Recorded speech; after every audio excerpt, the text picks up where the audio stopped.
தாய் தமிழ் உறவுகளுக்கு வணக்கம். ராகுல் காந்தியின் நண்பர் தமிழ்நாடு காங்கிரஸ் கட்சி தலைவராகின்றார். ராகுல் காந்தி நண்பர் தமிழ்நாடு காங்கிரஸ் கட்சி தலைவராகின்றார் என்ற தலைப்பில் இந்த காணொளியை காண்கிறோம். தமிழ்நாடு காங்கிரஸ் கட்சி தலைவர் செல்வ பெருந்தகை மாற்றப்பட உள்ளார்.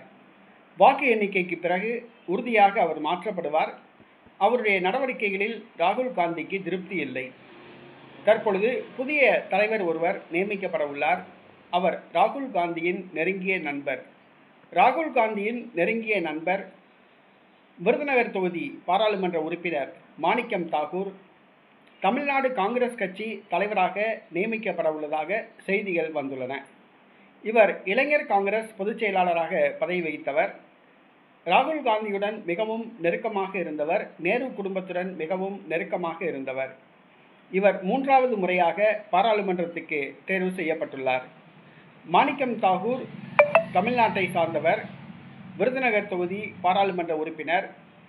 தற்பொழுது திமுகவுடன் மோதல் போக்கை கடைபிடித்து வருகிறார். தமிழக வெற்றி கழகத்துடன் கூட்டணி வைக்க வேண்டும் என்று குரல் கொடுத்தவர் மாணிக்கம் தாகூர்.